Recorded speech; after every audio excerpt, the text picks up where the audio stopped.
Welcome to today's talk session. My name is Deidre Moss, and I'm the host of Can We Talk? I'm an educator, motivator, and a talk connoisseur. September is Suicide Awareness Month, and we dedicated our session to talk about suicide awareness and prevention and other related topics. In this collaborative session, we've invited Dr. Uchenna Umeh, not correct me if I'm wrong, correct me if I'm wrong, affectionately known as Dr. LuLu, to help us dissect this topic. So at this time, I will pass the virtual mic to our guest so that she can introduce herself. Hi, so I do go by Dr. LuLu. It's official. It's actually my registered trademark in North America because I'm tired of people saying my name wrong. And at one point, as you get older, I don't know in Belize, but in Nigeria, I think in Belize, I keep saying Belize, Bahamas, Black women, once we get older, we're like, you know what? This is how I want to do it. And you can come along or you cannot. So I retired Dr. Umeh. I think it was officially last July, but before that, about a year before that, I did a whole stethoscope hanging up ceremony and retired as a physician. And so I used Dr. LuLu. I've been using Dr. LuLu for about 5 years now, but I made it official last year. So I am born, or rather I was born in Nigeria. I like to say I was born, bred, buttered, and slightly burned in Nigeria, where, as you may or may not know, is heavily patriarchal, very heavy on culture and food and music and color and communication and connection and all of that good stuff, but also on homophobia. So it's just one of those things. I'm a Catholic, I have queer people in my family. We have enough of us that are queer, but like most families, we don't talk about it. So I am not the kind of person that will not talk about stuff that needs to be talked about. So I talk about suicide prevention. I talk about suicide in children, especially. And I talk about LGBTQ plus issues. So that's kind of who I am. I've written a couple of books. Sorry, they're not here. Well, this is my upcoming book. The other ones are over there. Or maybe I'll grab it at one point. This is my upcoming book. It's a mock-up version. Awesome. It's actually a journal. It's my journal, and then I have my other book. The one that's really about teen suicide is called A Teen's Life, where we chronicle 13. I think one of my kids is Jamaican, actually. Oh yeah, she's Jamaican, but she was born in New York, which is where I met the most number of Jamaican people in my whole life. So she's from the islands, and my ex-wife is also Jamaican. So that was that was loosely based on her. And just what immigrants have to go through, which is a whole different kettle of fish. People don't know that there's something called immigrant suicide. It's actually a thing. So anyway, the little girl struggles with decisions that she's made in high school and having to live with it, and just how we keep secrets in Black households. We don't talk about stuff that we need to talk about. So it's a beautiful book. I'll grab it in a second, but yeah, it's a good book. I think all parents should read it. I think all teenagers should read it. My mom is gangster, and she was my editor, but she couldn't finish the book. She said it was just so heavy for her. So it's that heavy. It's not for the faint of mind, because you have to tell it like it is. But other than that, I'm a mother of 3. My eldest just graduated from grad school, and my middle child is going to graduate from college, which is university, college. You know what y'all say in the Bahamas. In Nigeria, we say university. In America, they say college. But in Nigeria, college is high school. So my middle child is about to graduate from university, aka college in America, and my baby is about to graduate from high school, which is college in Nigeria. And that's it. So those are my 3 mis 3 hijos. My eldest is transgender. I can't find usually have my little, I don't know where it is, my mouse for my laptop that has the people's pictures in it. I don't know where it is. But yeah, so I'm very happily getting ready for empty nest syndrome, because my baby goes off to college in a year. So we shall see what's going to happen.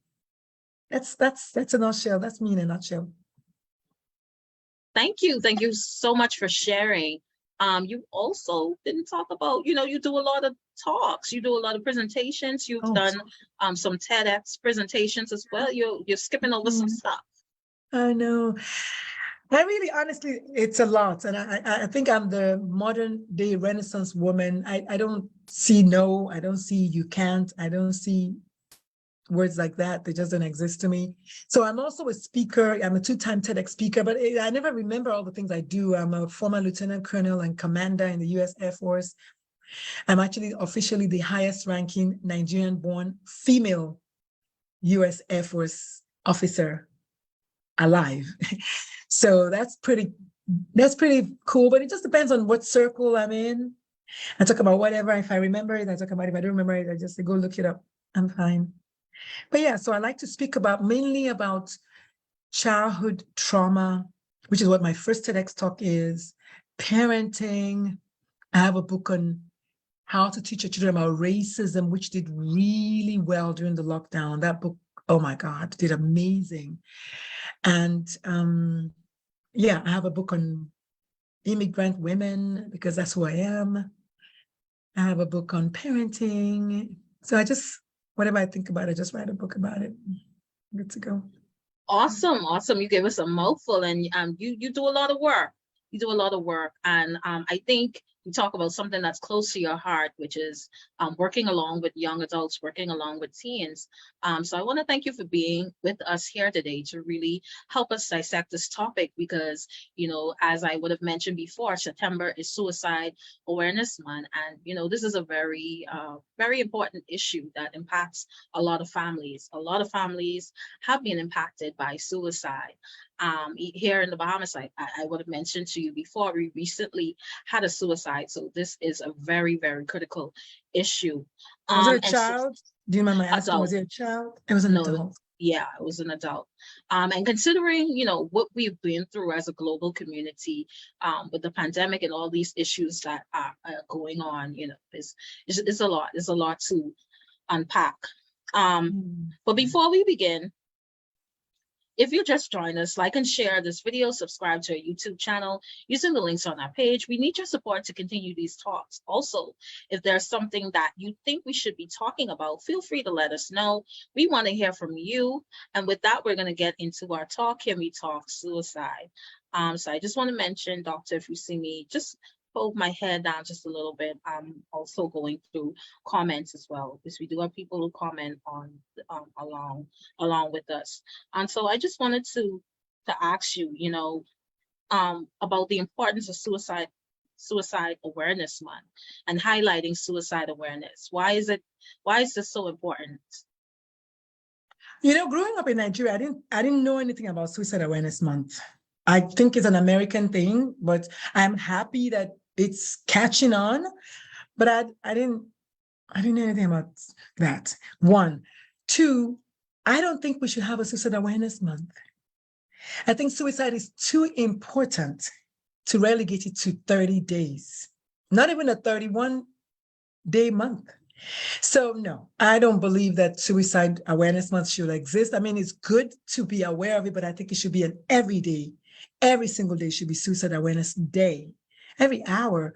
In Texas, where I live, is one teenager dies by suicide attempts suicide every 2 hours. So that means however long this thing is going to be, you can do the math. Now, the catch with that is most suicides are not reported.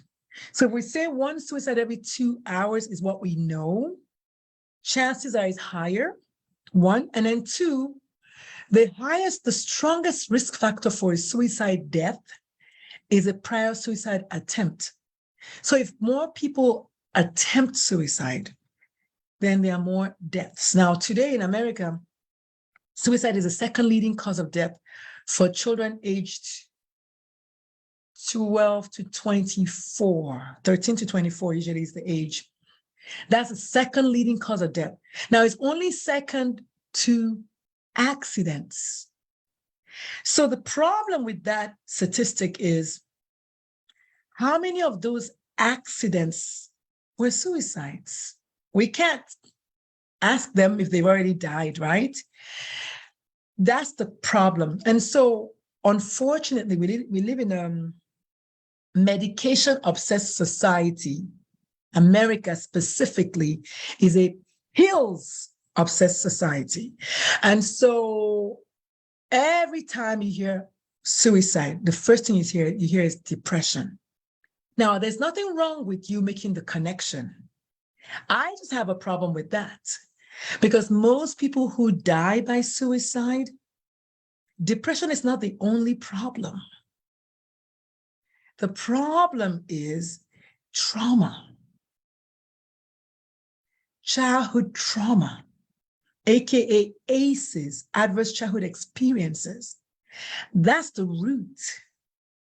And so you can put all the band-aids you like. You can, the drug companies can make all the money that they like. But we have to tell the truth at one point. And the truth is, most people who die by suicide, if you go back and look, they struggle with high trauma.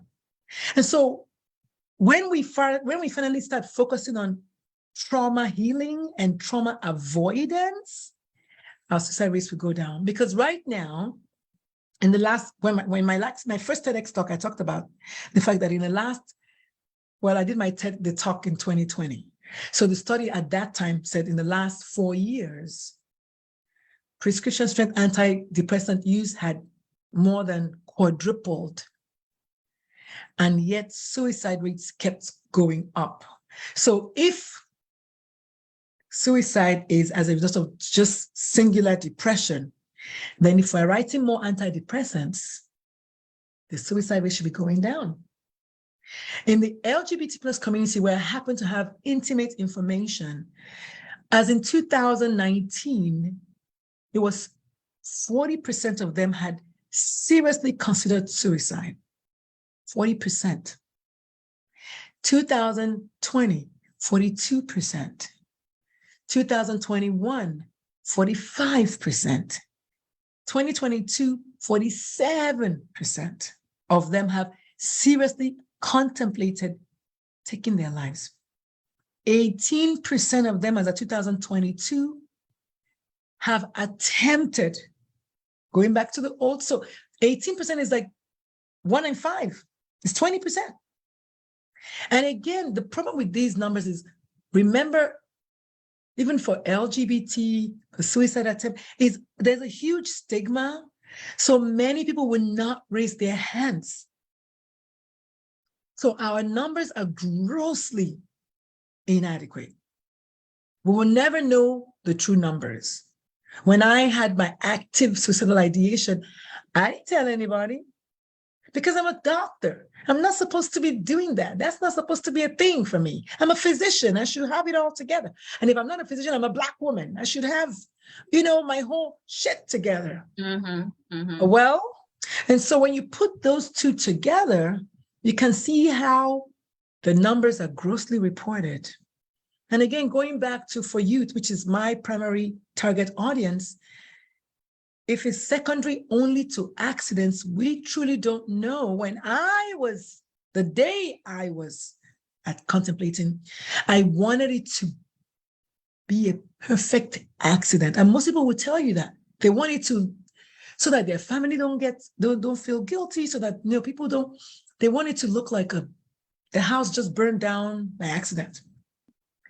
Or I just drove off the cliff by accident, Mm-hmm. Or I accidentally overdosed. I knew when I was taking the pills, that kind of thing, So anyway. But you mentioned an important point. I'm going to come back to that. But I just wanted to recognize those persons who are joining us today. Tequila Rose, thank you so much for joining us. Victor, thank you so much for joining us in this session. Vivian Pitta, thank you so much. And Lala Hicks, thank you for joining us. And if you have any comments, please feel free to share with us today. I want to mention an important point that you mentioned. You talk about the fact that I would say as a Black person, or as and not just a Black woman, but as a doctor, you're expected to have everything together. So to actually come with those thoughts and say, hey, I'm experiencing something is going on, you feel like maybe I'm not readily able to share that information. And so here you have people in similar situations where they hold, certain positions, or they're looked at a certain way in the community, and they feel like they don't feel safe to share that I'm having these thoughts, going through this experience. And so I feel like there are a lot of people going through this situation. And sometimes, you just have these persons committing these acts because there's no one really to talk to. And if you do talk to someone, it's not going to be safe. Is that information going to remain safe with them, or is are that they going to person take that? safe? Mhm. Yeah. Is that person safe? So there's one word you used, committing. We don't use that word anymore in the arena. We do not say commit suicide anymore. It's been really outlawed. But this is why I love the work that I do. I'm an educator. I love to teach people about what they don't know. And I think I can comfortably say that there are very few topics that I cannot talk about. So we don't use the word commit anymore, because the origin of the word commit is from the church, when it was a sin to commit suicide. And when your family member did that, rather than the church coming around you and supporting you, they ostracized you. Well, your child died by suicide. Would you see how I said that? I don't even, my brain doesn't even go to commit, because we use died by suicide. Oh, your child died by suicide. You're now a sinner, excommunicated, things like that. So we don't use commit anymore. We use died by suicide. We use kill themselves. I prefer died by suicide. That's the best one that I prefer. We use suicided as a verb. So suicide can be a verb and a noun. We use ended their life. We also don't say successful attempt for the same reason. There's nothing successful. If the word success in its roots is good and happy and joyful. So there's no successful suicide attempt. We don't say that. We don't say failed suicide attempt, because that's somebody ending their life. So there's nothing failed about it. So words like that we phased out. And I mentioned them in my book. I went to grab my book earlier on. I mentioned them in my second book called 18's Life, where I talk a lot. Actually, on my TikTok, we started going over I think I came up with 30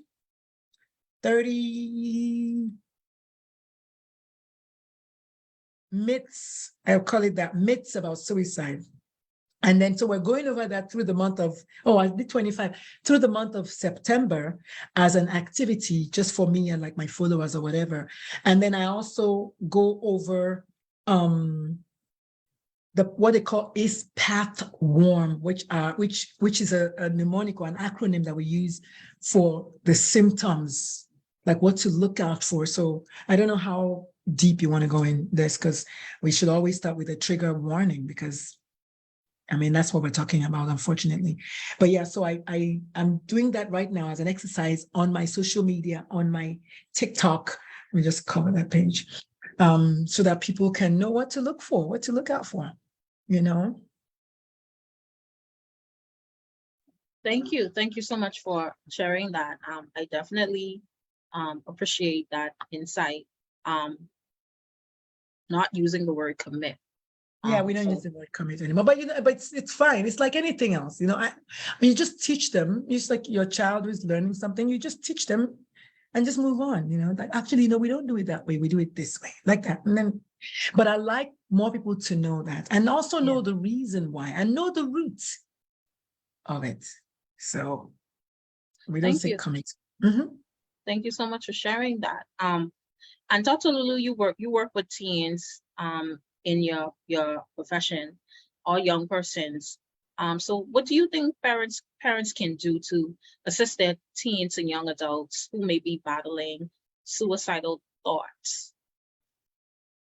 I think the truth is, and I'm just going to say this because it is the truth. The French would say c'est la vérité.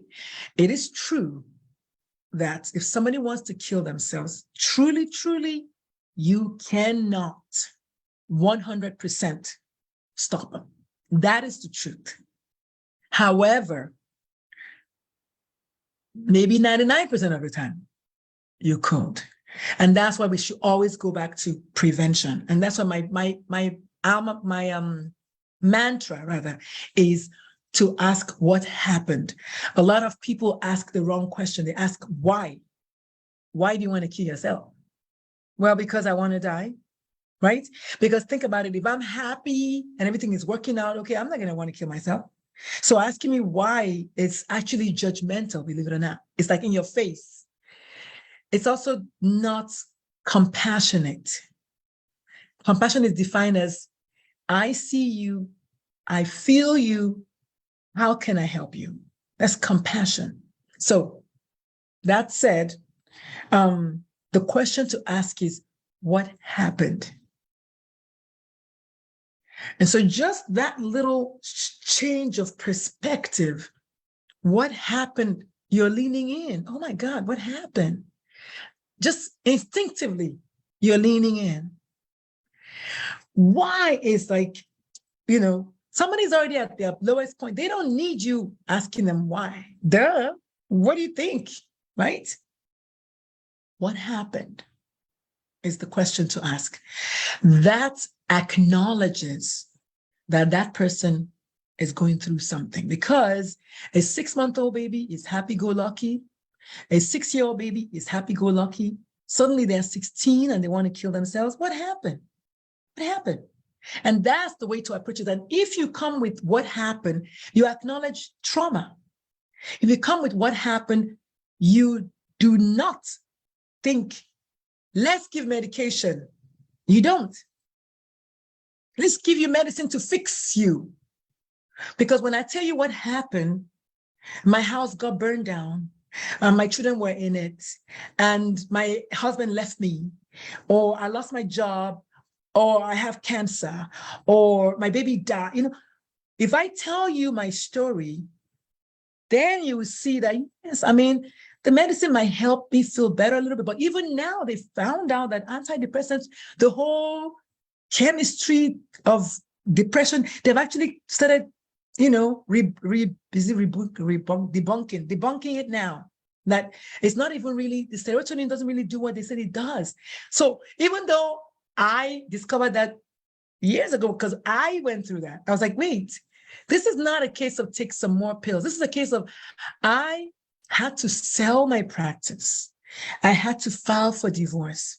I became a single mom. I joined the Air Force. I sold my house at what they call a short sale. I moved across the state. I started a new job. All of that was over freaking whelming for me.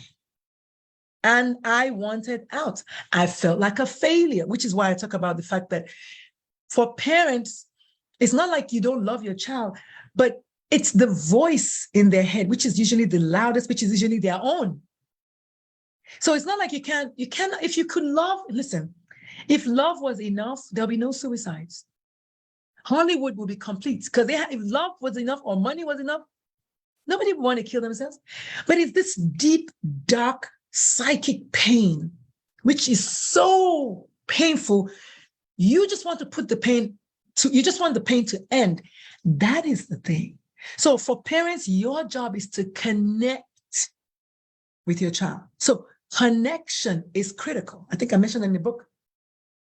Connection, communicate. I think I said communication by connection or something. I don't know the fancy thing I came up with. This book is 2019. You gotta connect with the person, which means, Deidre, I'm coming to your house right now and we're going downtown. No, Deidre, I cannot believe you want to kill yourself. Girl, what you thinking? You got 3 cars and 3 houses by the ocean. Really? You think if that was enough, how Hollywood will not be complete today? It's Deidre, I hear you. I'm coming to your house. Just hold on. And a lot of people, in my case, I can use mine as an example. That moment, it was so heavy. I felt an intense need to end my life. And because I couldn't find what I was looking for to do it, it passed. And so I want people to understand that it usually will pass. The thing to do is to get out of your mind space at that moment and also get out of the physical space. A lot of times, if you're at home, obviously we don't want to go into details because we don't like to discuss means. We don't. That's bad, bad, bad. We don't discuss means, but you can read between the lines. If you're at home, you can find the means. So they ask you, leave the house, take a walk, go talk to your neighbor, go, I don't know, fold your socks, help somebody. Nothing gets you out of me, my, I-ness like helping someone, which is coming back to compassion. So for parents, to answer your question, honestly, I wish I could tell you, do this, that, and the other. There will have been no youth suicide at all. It would not be second cause. It wouldn't. If it was like, here's what you do, these 10 things, do it. And so the thing about it is, before the child gets to the ledge where they're going to jump from, you want to get to them already, way before that. And studies show that all we need is four, excuse me, I'm sorry, I got an email, I'm sorry. Excuse me, 4 out of 5 teenagers who attempt suicide leave a sign. 4 out of 5 to me is probably 5 out of 5. The thing about it is, do you see it as a sign? I'm Nigerian. If somebody said that they're sad, they'll even beat you up. You're lazy. How dare you say you're depressed? That's for white people. And then suicide is going up in Nigeria now in the youth. You know, this tendency to have this macho-sismic or whatever, I don't know the word, machism, whatever. You should be macho and, you know, this, that, and the other. It's tiring. So when a child says, what do you mean somebody bullied you? Go back and bully them. Listen, bullying is a psychological defeat. Because most people that are bullied, they're probably physically stronger than you, but you got them mentally. And so a lot of kids that kill themselves in America, usually they've been bullied. Many of them. So going back to what parents can do, you can shine your eyes, like they say in Nigeria, right? You can see that your child's mood has changed. Your child is coming home hungry, maybe. Your child is coming home with bruises on their body. Your child is coming home with their book bag torn. Don't look the other way. Engage with your child. And of course, your child's going to say, Mom, please don't.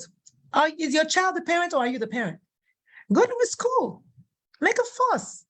Eventually, your child is going to say, Mom, thank you so much. Because, you know, kids, they don't ever want you to. That's not your business. Your business is that, listen, we're going to the school and we're going to go talk to the parent. And I did that with my child.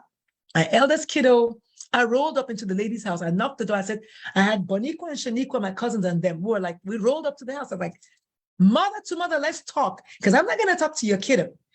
I'm going to talk to you as a mother. You can call me angry Black woman all you like. That's what parents can show up for their kids. Too many parents don't want to show up. God gave the child to you as a gift to raise, not to control, which is what people think. Not to control, is to raise. One of the things I say when I talk to parents about accepting their children is, you think you are the most important person in your child's life, but you're not. Your child is always going to be the most important person in their life. You are always going to be the most important person in your life. But as a parent, you are the most influential person in your child's life. That's different. And so lean in, open your eyes. Know what's going on with your kid. Ask questions. Ask the hard questions. We don't like to ask hard questions because we don't want to deal with the answers. The good book says, thou havest not, because thou askest not. You must ask. Son, this is the second time you've come home with your whatever, whatever, whatever. What's going on? Is everything okay? Is a teenager going to grunt? That's teenagers. Listen, if you don't start talking, I'm coming to your school. You know what? I'm coming to your school anyway. Oh, mom, please. Okay, I'll tell you. Okay, what's going on? What's happening? If you have to do that, connect with your child. Most kids, 4 out of 5 kids living a sign means 4 out of 5 kids live. That's 80%. The signs are talking about suicide. Kids don't do that. When a child starts talking about suicide, honey, they've been thinking about it for a minute. I had a lady on my podcast. My podcast is called Suicide Pages. I have about 200 episodes. I don't do that podcast anymore, but it's out there. I had a guest who told me she had a child who has since died by suicide, who told her, he asked her, what does the Bible say about suicide? He asked his dad, where do you think people that die by suicide go? He told his drama teacher one other thing. Then he told his lacrosse teacher one other thing. Those 4 people never communicated. Then after the fact, 3 weeks ago, such and such, 2 weeks ago, such and such, last week, such and such, oh my goodness, yesterday, such and such, but nobody put it together. Kids do not talk about suicide. Adults don't even talk about suicide. Nobody talks about suicide unless it's in their horizon. Why would it be in their horizon?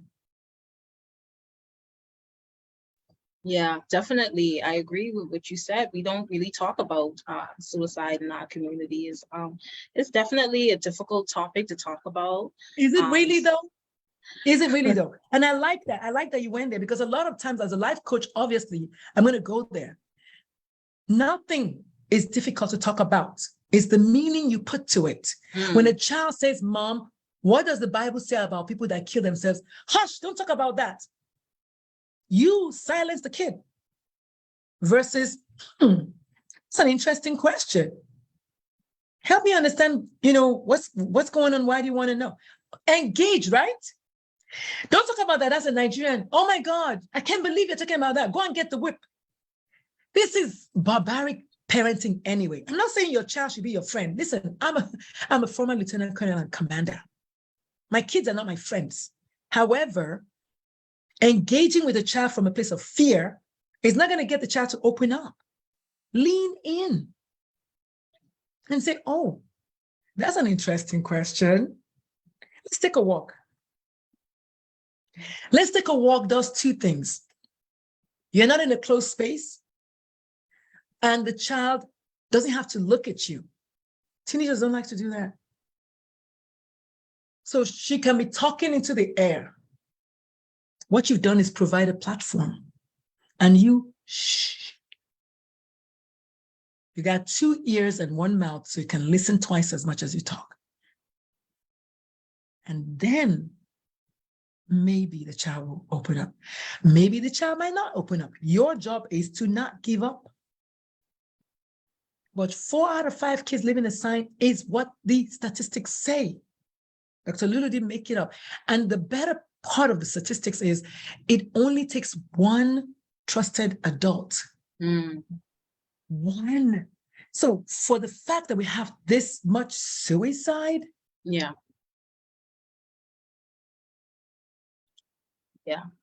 It's definitely something to think about. But I liked something that you said, and I spoke about that earlier in a conversation I had with someone, with a friend, about that mental space. You talk about bullying amongst young persons, and a person really occupying a space in your head when they have you mentally, that is a very, very critical thing. And so it's important to try to combat that. You know what I mean? You can take a person down. Once you get them mentally, that's it. It's all over. Physical goes along with that. Once you get in their head, it's all over. And that's a problem with verbal abuse and all of these things. It all starts in the mind. It all begins in the mind. And so we have to be, strong mentally. But I want to thank you for sharing that. I like what you said, though. I want to say something. I like what you said about that. But let's go there a minute, shall we? When you allow somebody to live rent free in your head, yes, that's what you're talking about. And I like that. However, most people do not realize that the loudest voice in your head is always going to be yours. It's always going to be yours. So you can tell me whatever you tell me. It is what I make it mean. And that's why when parents give their kids affirmations from when they're younger, you got this. You are perfect. You are not maybe not perfect, but you are powerful. You are strong. You're beautiful. Let the child internalize and let them feel it in their body. Let them grow up. Let it be in their blood cells and grow up with it. And then you can tell me what you like. Definitely. It doesn't mean you will not bully me. It doesn't mean but you're not going to live rent free. Because, if you tell somebody long enough that they're stupid, they will start calling themselves stupid. So the same way you can counter that. That's what I like to say. If trauma can be passed down to generations, healing can also be passed down to generations. Definitely. So don't just say, oh, the traumatized. Everybody must say, I want it to stop with me. And that's my personal thing, is I want it to stop with me. I want it. If anybody comes in my circle, it's going to stop with me, because I'm not going to see you traumatized and not ask you what happened. And not from judgmental, what happened, because I really truly want to help. And if I can't help you, by George, I'll find somebody who can. So I just wanted to touch on that for a bit. That's critical. And you talk about breaking the cycle by having those discussions and talking about, let's talk about it. Let's not ignore the issue. Yes. Let's not sweep it under the rug. Let's talk about it. And so that's very important that you mentioned. Black families are notorious for sweeping. I can only talk about Black families. I'm Black. I don't know what happened. I could care less what happens in the Chinese family. Not that you understand what I mean by I could care less. Yeah. I could care less what happens in the Jewish family. I am Black. We're our own worst enemies. Yeah. Yep. So when the enemy comes from outside, it just blew and then we just, because we all be scattered inside. Yep. Definitely. We find that we are our own worst enemies sometimes. You mentioned that important point. Let's air it out. It may be a little dirty. It may be some dirty laundry, but let's air it out. Let's not sweep it under the rug. But when we address it, we can begin to start the healing process. And it's all about putting it out there. Let's talk about it. And that's, what this platform is all about, talking about these issues that we don't always want to talk about. Sometimes it's some sensitive topics. Sometimes someone may get offended, but we need to talk it out. When we talk it out, we expose it, and we can then think about solutions about, how can we approach this issue? What can we do to change this? Okay, this is how it is now. How can we work toward making things better? And so, this is what this is all about. So I want to thank you. Let me even say something about somebody being offended. So somebody being offended, is twofold. Number one, I should not be worried if I'm speaking the truth. If I am speaking the truth, like now I just gave you facts with numbers, okay? With numbers. If somebody is offended, it is something that they see about themselves in me that they cannot handle. So you handle your shit if you're offended. Because my job, I always love to go back to Jesus. I just love that story so much. Everything about Jesus. Not because I'm so religious, but because this is a story that most people can connect with. It's the most famous name in the world. Jesus could care less as long as he was speaking the truth. Mm. I could care less. Yeah. As long as I'm speaking the truth. And we should go by that. Yeah. That kind of rule. We should go by, Yeah. Because there's no nice way to say your mouth smells. That's what they say in Nigeria. Right. So there's no nice. So the point is, you need to ask yourself, what am I making this mean? Yeah. What am I making it mean about me? Yeah. Yeah, definitely. I think sometimes people add too much to things that, it shouldn't be added to it. You know what I mean? So we need to take a look at it ourselves internally. If you're offended by something, maybe that's something that you need to address internally. But I'm not responsible for your offense. So that's very important. I want to thank you for sharing that. And so we've come to our fast talk segment as we wind down, because I know you're a busy lady. You have so much things going on. We come to I know, right? So we've come to our fast talk segment, and we have about 60 minutes to answer each of these questions. So here we go. Here we start. So do you think that there's a stigma attached to mental health and suicide? I'm not sure why you put that question there, because I'm sorry, mental illness.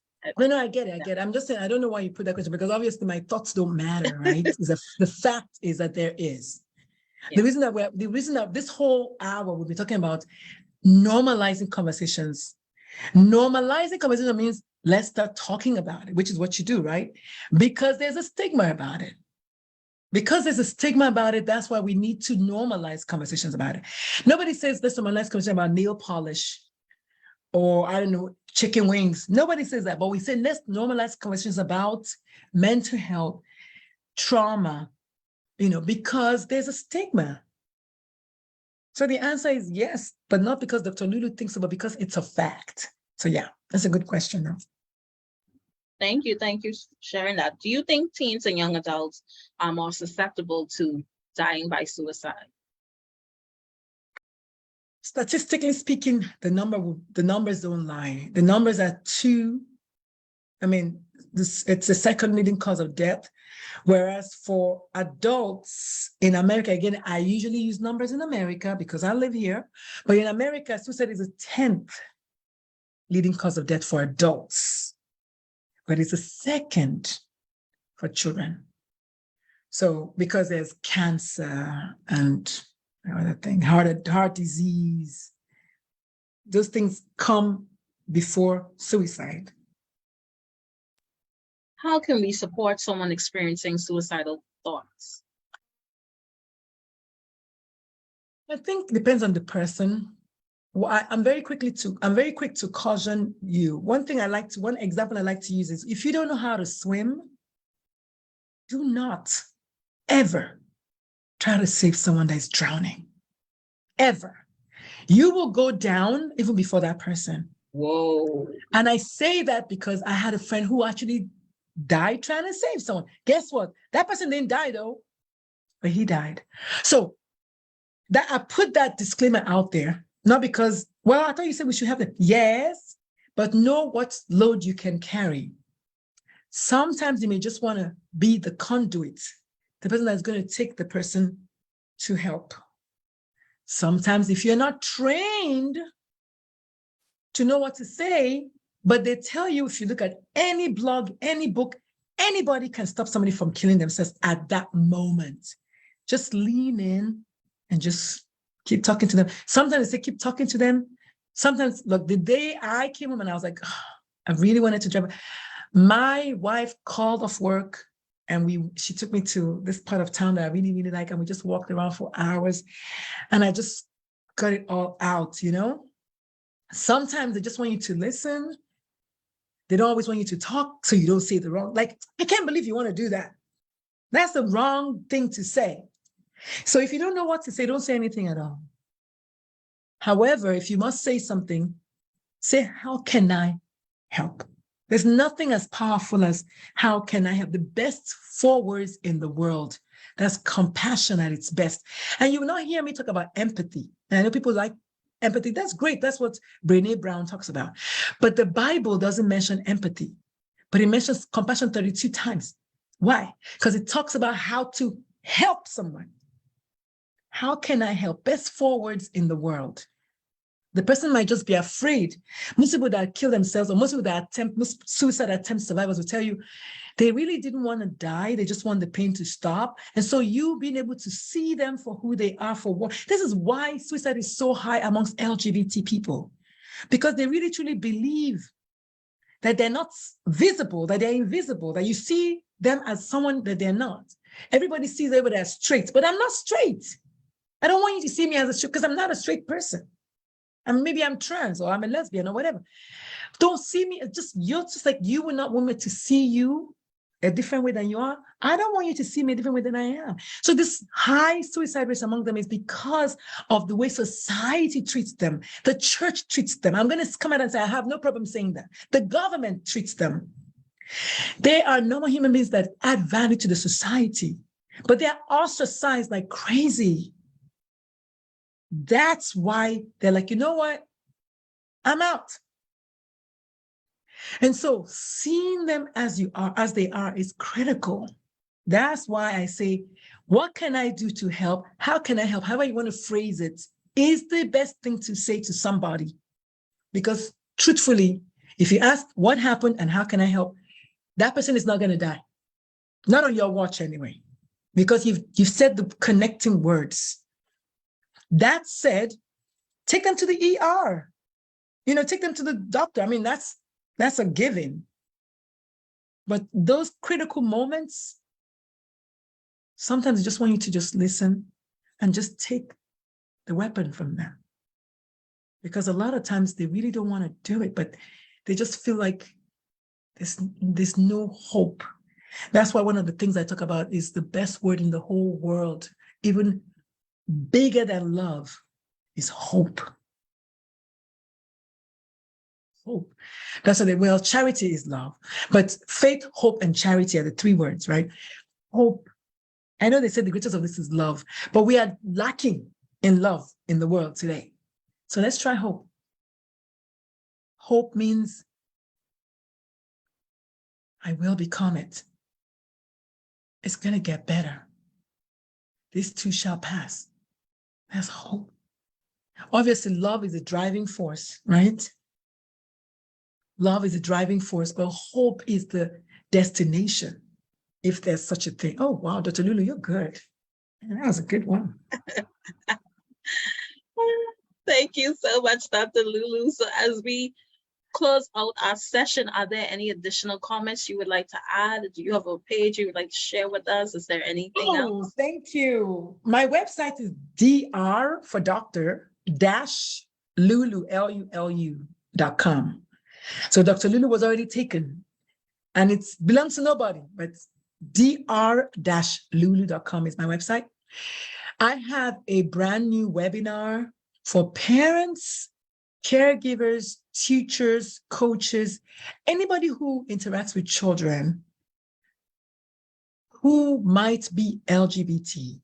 I have a 45, in fact, it's 50 minutes exactly, the webinar. So this whole time we've been talking, I finished listening to the webinar. It's titled 5 Simple Mindset Shifts. I've already mentioned a couple of them today.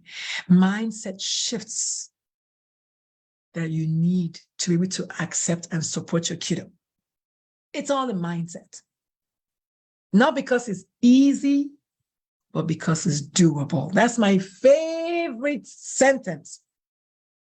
Not because it's easy, but it's doable. I don't ever say the word is hard. What's that? Nothing is hard, because 20 years ago, if anybody told me that there's something called Zoom, and I can see you from the Bahamas, or I can talk to my mom on WhatsApp in Nigeria, I'd be like, man, you're smoking something.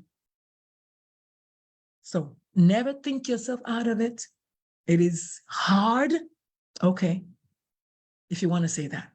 But why don't you say it's easy or not easy? Because the word easy already makes your brain kind of do a certain thing. It's easy. It may not be easy versus it's hard. Your brain, the words are important. The way you say something, what the words you say, your brain goes to them. It might not be easy, but it's doable. Okay, that's one. And so it's called five simple mindset shifts. I think it's going to be ready next week. However, if you go to my website, you see all my books, you see my books on Amazon. My social media is there. I'm Googleable, just Google Dr. LuLu, you find me. Right now, my TikTok is Dr. LuLu Talk Radio. My Instagram is Dr. LuLu Talk Radio because I have a radio show. And my Instagram, LinkedIn, I forget what it is. And Facebook, I forget what that is. But I am on all the social medias. I am right now babysitting and breastfeeding my TikTok because it's like my newest place and I'm trying to like nurse them. So every night I go live on TikTok and usually we're talking about something important. So tonight, like I said, the month of September, we're going to tackle one of the many myths and misconceptions about suicide. Many, so many. I only put 25 in the book.